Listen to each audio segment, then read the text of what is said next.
Hi friends, welcome back to my YouTube channel. ನಾನು ನೋಡಿರಿ ಇವತ್ತು ಏನು ಮಾಡ್ತಾಯಿದ್ದೀನಿ ಅಂತಂದರೆ ಮೈದಾ ಹಿಟ್ಟಿನ ಉಗಿದ ಹಪ್ಪಳ ಮಾಡ್ತಾಯಿದ್ದೀನಿ ನೋಡಿ. ಅದನ್ನು ಹೇಗೆ ಮಾಡೋದು ಅಂತ ಹೇಳ್ತಾ ಇದ್ದೀನಿ ಬನ್ನಿ. ಮೊದಲಿಗೆ ನೋಡಿರಿ, ನಾನಿಲ್ಲಿ ಹಪ್ಪಳ ಮಾಡೋಕ್ಕೆ ಮೈದಾ ಹಿಟ್ಟನ್ನು ಬಳಸ್ತಾಯಿದ್ದೀನಿ ನೋಡಿ. ಅದನ್ನು ಚೆನ್ನಾಗಿ ಸೋಸ್ಕೊಂಡಿದ್ದೀನಿ. ಸೋಸ್ಕೊಂಡಾದಮೇಲೆ ಅದಕ್ಕೆ ನಾನೀಗ ಸ್ವಲ್ಪ ಉಪ್ಪನ್ನು ಹಾಕ್ಕೊಂಡಿದ್ದೀನಿ. ಹಾಗೆ ಉಪ್ಪನ್ನು ಹಾಕ್ಕೊಂಡಾದಮೇಲೆ ಅದಕ್ಕೆ ನೀರನ್ನು ಹಾಕ್ಕೊಂಡು ಚೆನ್ನಾಗಿ ಹಿಟ್ಟನ್ನು ಕಲಿಸ್ಕೋಬೇಕು ನೋಡಿರಿ.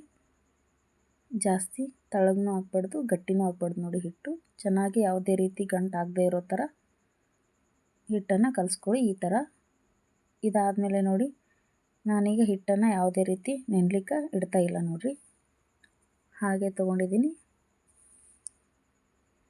ಈಗ ನೋಡಿ, ನಾನೀಗ ಒಂದು ದೊಡ್ಡ ಪ್ಲೇಟನ್ನು ತೊಗೊಂಡಿದ್ದೀನಿ. ಅದರಲ್ಲಿ ಸ್ವಲ್ಪ ಸ್ವಲ್ಪನೇ ಹಿಟ್ಟನ್ನು ಹಾಕ್ಕೊಳ್ತಾ ಇದ್ದೀನಿ ನೋಡಿ. ಈ ಥರ ಸ್ವಲ್ಪ ಸ್ವಲ್ಪನೇ ಹಿಟ್ಟನ್ನು ಹಾಕ್ಕೊಂಡು ಪ್ಲೇಟನ್ನು ರೋಲತ್ತಾಗ ತಿರುಗಿಸ್ಬೇಕು ನೋಡಿ. ಈ ಥರ ತಿರುಗಿಸಿದ್ರೆ ಹಪ್ಪಳ ರೌಂಡತ್ತಾಗ ಆಗ್ತಾವ್ರಿ. ಅದಾದಮೇಲೆ ನೋಡಿ, ಇಲ್ಲಿ ನಾನು ಹಂಚನ್ನು ಒಲೆ ಮೇಲೆ ಇಟ್ಟು ಅದರಲ್ಲಿ ನೀರನ್ನು ಹಾಕ್ಕೊಂಡು ಚೆನ್ನಾಗಿ ಕುದಿಸ್ಕೊಕತ್ತೀನಿ ನೋಡಿರಿ. ನೀರನ್ನು ಈ ಥರ ಕುದ್ದಾದಮೇಲೆ ನಾನು ಹಾಕಿರುವಂಥ ಹಪ್ಪಳನ ಅದ್ರ ಮೇಲೆ ಇಡಬೇಕು ನೋಡಿರಿ.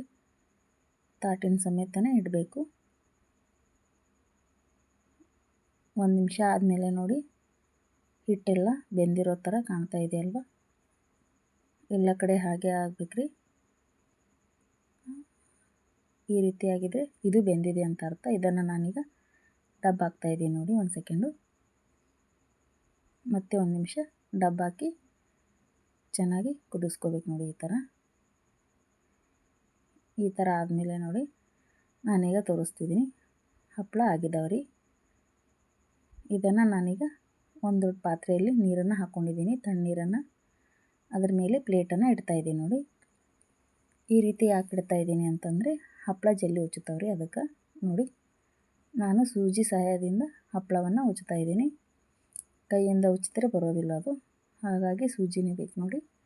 ಈ ಥರ ಸೂಜಿಯಿಂದ ಈಸಿಯಾಗಿ ತಕ್ಕೋಬೋದು ನೋಡಿ ಹಪ್ಪಳವನ್ನು. ಅದಾದಮೇಲೆ ನೋಡಿ, ನಾನಿಲ್ಲಿ ರೊಟ್ಟಿ ಬುಟ್ಟಿ ಮೇಲೆನ ಹಾಕ್ತಾಯಿದ್ದೀನಿ. ಅದನ್ನು ಬೇರೆ ಯಾವುದ್ರಲ್ಲಾದರೂ ಹಾಕಿದರೆ ಅಂಟ್ಕೊಳ್ಳುತ್ತೆ, ಅದಕ್ಕೆ ನಾನು ಅದರಲ್ಲೇ ಹಾಕ್ಕೊಳ್ತಾ ಇದ್ದೀನಿ ನೋಡಿ. ಎಲ್ಲವನ್ನು ಇದೇ ರೀತಿಯಾಗಿ ಮಾಡಿಕೊಂಡು ಹಾಕ್ಕೊಂಡಿದ್ದೀನಿ ರೀ. ಅದಾದಮೇಲೆ ನೋಡಿ, ನಾನೀಗ ಬಿಸಿಲಿಗೆ ಒಂದು ಪ್ಲಾಸ್ಟಿಕ್ ಪೇಪರನ್ನು ಹಾಕ್ಕೊಂಡಿದ್ದೀನಿ ನೋಡಿ. ಅದ್ರ ಮೇಲೆ ನಾನೀಗ ಒಂದೊಂದಾಗಿ ಹಪ್ಪಳವನ್ನು ಹಾಕ್ಕೊಳ್ತಾ ಇದ್ದೀನಿ ನೋಡಿ. ಇದನ್ನು ತುಂಬ ಚೆನ್ನಾಗಿ ಒಣಗಿಸ್ಕೋಬೇಕು ನೋಡಿರಿ, ಮುಂಜಾನೆ ಹಾಕಬೇಕು. ಅದಾದಮೇಲೆ ನೋಡಿ, ನಾನೀಗ ಅದೇ ಹಿಟ್ಟಲ್ಲಿ ಕಲರ್ ಹಪ್ಪಳ ಮಾಡೋದು ಹೇಗಂತ ಹೇಳ್ಕೊಡ್ತಾ ಇದ್ದೀನಿ ನೋಡಿ.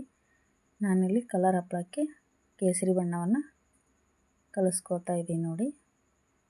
ಇದನ್ನು ಸ್ವಲ್ಪ ಹಾಕ್ಕೊಂಡು ಚೆನ್ನಾಗಿ ಮಿಕ್ಸ್ ಮಾಡ್ಕೋಬೇಕು ನೋಡಿ. ಚೆನ್ನಾಗಿ ಮಿಕ್ಸ್ ಮಾಡ್ಕೊಂಡಾದ್ಮೇಲೆ ನೋಡಿ, ಕೇಸರಿ ಕಲರ್ ಆಗ್ತಿದೆ. ಈ ಥರ ಚೆನ್ನಾಗಿ ಮಿಕ್ಸ್ ಮಾಡ್ಕೊಂಡಾದ್ಮೇಲೆ ಅದೇ ರೀತಿಯಾಗಿ ಹಾಕ್ಕೋಬೇಕು ನೋಡಿ. ಇದ್ರ ಮೇಲೇನು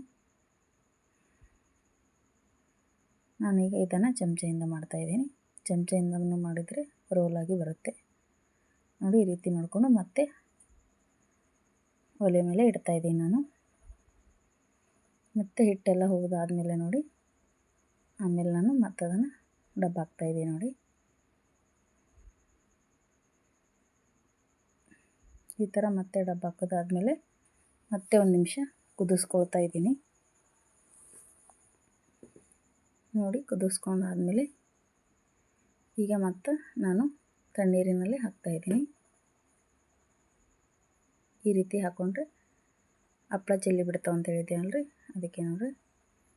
ಈ ಥರ ಆದಮೇಲೆ ನೋಡಿ, ಮತ್ತೆ ನಾನು ಸೂಜಿ ಸಹಾಯದಿಂದ ತಗೊಳ್ತಾ ಇದ್ದೀನಿ. ಸೇಮ್ ಅದೇ ರೀತಿಯಲ್ಲಿ ಮಾಡ್ಕೋಬೇಕು ನೋಡಿರಿ. ನಿಮಗೆ ಯಾವ ಕಲರ್ ಬೇಕೋ ಆ ಕಲರ್ ಹಾಕ್ಕೊಂಡು ಮಾಡ್ಕೋಬೋದು ನೋಡಿ. ನಾನೀಗ ಸದ್ಯಕ್ಕೆ ಕೇಸರಿ ಕಲರ್ ಹಾಕಿ ತೋರಿಸ್ತಾ ಇದ್ದೀನಿ ನೋಡಿ. ಇದನ್ನು ಸಹ ಬಿಸಿಲಿಗೆ ಹಾಕಬೇಕು ನೋಡಿ, ಚೆನ್ನಾಗಿ ಒಣಗಬೇಕು ನೋಡಿ. ನಾನೀಗ ಮುಂಜಾನೆ ಹಾಕಿದ್ದೀನಲ್ವ, ಸಾಯಂಕಾಲ ತೆಗಿತಾ ಇದ್ದೀನಿ. ಈ ಥರ ಆಗಿದ್ದಾವೆ. ಈಗ ಇವು ಚೆಂದ ಒಣಗ್ಯಾವ್ರಿ. ಇದನ್ನು ಕರೆದು ತೋರಿಸ್ತಾ ಇದ್ದೀನಿ ನೋಡಿ. ನಾನೀಗ ಒಂದು ದೊಡ್ಡ ಪಾತ್ರೆಯಲ್ಲಿ ಎಣ್ಣೆನ ಹಾಕ್ಕೊಂಡಿದ್ದೀನಿ, ಅದಕ್ಕೆ ಹಪ್ಪಳವನ್ನು ಹಾಕ್ಕೊಂಡಿದ್ದೀನಿ ನೋಡಿ. ಎಷ್ಟು ದೊಡ್ಡ ಹಪ್ಪಳ ಆಗಿದ್ದಾವೆ ಅಂತ ತೋರಿಸ್ತಿದ್ದೀನಿ ನೋಡಿ. ತುಂಬಾ ಟೇಸ್ಟಿಯಾಗಿರ್ತವೆ. Please subscribe my channel.